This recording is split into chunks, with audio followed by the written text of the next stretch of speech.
Hey guys, once again welcome back to my YouTube channel Inside Organon. Inside Organon shares Organon, Materia and Repertory lectures. इतने सारे lectures handwritten notes के साथ मिलते हैं कहीं?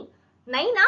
तो सब्सक्राइब करो, बेल आइकन प्रेस करो ताकि आप Inside Organon के अपकमिंग अपडेट्स मिस ना करो. Let's get started.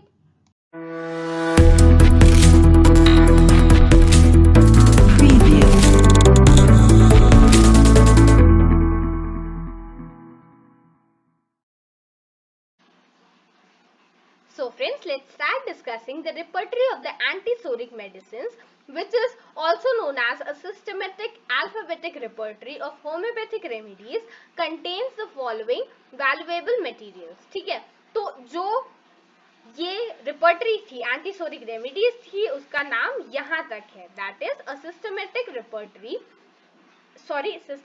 alphabetic repertory of homeopathic remedies. ठीक है. प्रीफेस इसका लिखा था डॉक्टर सीएम बोगर ने 1899 में. प्रीफेस इसका डॉक्टर बोनी हसन ने दिया था to the first addition in 1832 और सेकेंड का 1833 में. ठीक है. इंट्रोडक्शन इसका डॉक्टर सैमुअल हैनमन ने लिखा था 1833 में. Review of antipsoric medicine and repertory of the antipsoric remedies. तो क्या है इसमें, जो रेमेडी थी या फिर जो हमारी रिपर्टरी है एंटीसोरिक रेमेडी की, उसमें क्या क्या चीजें हैं. एक डॉक्टर सीएम बोगर का प्रीफेस है, बोनी हसन का प्रीफेस है सेकेंड एडिशन में भी और फर्स्ट एडिशन में भी. डॉक्टर सैमुअल हैनमन ने इसका इंट्रोडक्शन लिखा है. इसमें सबसे पहले कुछ एंटीसोरिक रेमेडीज के रिव्यू दिए हुए हैं और फिर रिपर्टरी दी हुई है एंटीसोरिक रेमेडीज की. ठीक है. कंस्ट्रक्शन की अगर हम बात करें तो जो रेमेडी होती है एंटीसोरिक वाली, उसको हम क्या कहते हैं, we call it progenitor of all other repertories. अब ऑब्वियसली ये सबसे पहली रिपर्टरी है जो इतनी ज्यादा कंप्लीट थी, सो इसको हम प्रोजिनेटर कहते हैं कि इसी से और सारी रिपर्टरीज आई है. ठीक है, डिराइव की गई है. The repertory of the antisoric remedies is the first published repertory by Boni Hassan and it is better presentation than BTPB. BTPB का फुल फॉर्म होता है बोनी हसन थेरापेटिक पॉकेट बुक. वो भी हम आगे के लेक्चर्स में समझेंगे. सो रिपर्टरी जो एंटीसोरिक रेमेडी है, the repertory of antipsoric remedy, ये सबसे ज्यादा कंप्लीट रिपर्टरी थी और ये फर्स्ट पब्लिश्ड रिपर्टरी थी डॉक्टर बोनी हसन की, जिसका बेटर प्रेजेंटेशन था उनकी अगली बुक से, जिसका नाम था बोनी हसन थेरापेटिक पॉकेट बुक. ठीक है. चीफ ऑब्जेक्ट ऑफ पब्लिकेशन, इसमें चीफ ऑब्जेक्ट या फिर चीफ चीजें जिन पर ध्यान दिया गया था वो क्या था.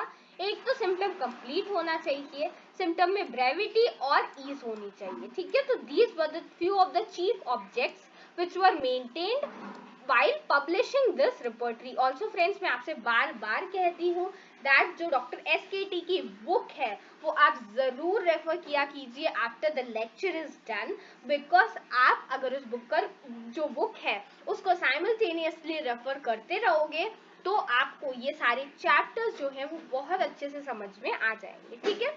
नाउ टोटल जो एंटीसोरिक रेमेडी है इसमें चैप्टर्स कितने हैं, टोटल 49 चैप्टर्स हैं, जिसमें टोटल रेमेडीज कितनी है, टोटल 52 रेमेडीज आर डिस्कस्ड. ठीक है. Now talking about the philosophy. Philosophy क्या है एंटीसोरिक रेमेडी के पीछे. ठीक है. जो एंटीसोरिक रेमेडी की रिपर्टरी थी उसके पीछे फिलॉसफी क्या है. So the repertory of antipsoric is based on the philosophy of complete symptom, जो कि मैं आपसे डे 1 से बता रही हूँ दैट डॉक्टर बोनी हसन ने इंपॉर्टेंस कंप्लीट सिम्टम्स और कंकॉमिटेंट्स को दी है.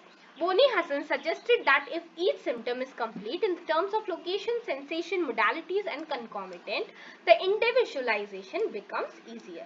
ठीक है. इसलिए सारे सिम्टम को लोकेशन, सेंसेशन, मोडालिटीज और कंकॉमिटेंट्स के साथ कंप्लीट होने के लिए डॉक्टर हैनमन ने बोला है. ठीक है.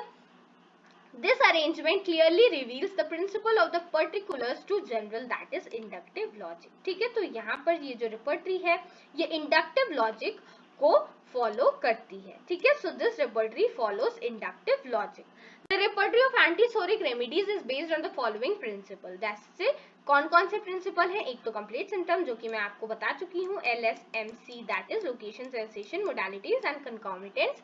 डॉक्ट्रिन ऑफ कंकॉमिटेंट्स जो कि सबसे क्रूशियल होते हैं इंडिविजुअलाइजेशन के लिए. and evaluation of remedies. ठीक है, Boenninghausen was the first person to grade the remedy. Doctor Boenninghausen ने सबसे पहले ग्रेडिंग सिम्टम्स जो सिस्टम है वो स्टार्ट किया था और इन्होंने रेमेडीज को ग्रेड किया था. जो टाइपोग्राफी इन्होंने यूज की थी वो ये थी.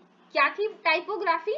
आप जब डॉक्टर एसकेटी की बुक रेफर करोगे तो उसमें अलग अलग फॉन्ट्स में लिखा हुआ है, but here just because I was making handwritten notes I could not make it differentiated, but इन्होंने टाइपोग्राफी में बोल्ड और कैपिटल लेटर्स यूज किए हैं जिसको इन्होंने 5 मार्क्स दिए हैं. ठीक है, तो इनकी रिपर्टरी में जो भी मेडिसिन बोल्ड में और कैपिटल में लिखी होती है वो सबसे इंपॉर्टेंट रेमेडी होती है, और जो Roman in parenthesis that means brackets में लिखी होती है और रोमन्स में वो सबसे लीस्ट इंपॉर्टेंट होती है. ठीक है, 4 नंबर मिलते हैं किसको? 4 मार्क्स मिलते हैं बोल्ड रोमन को.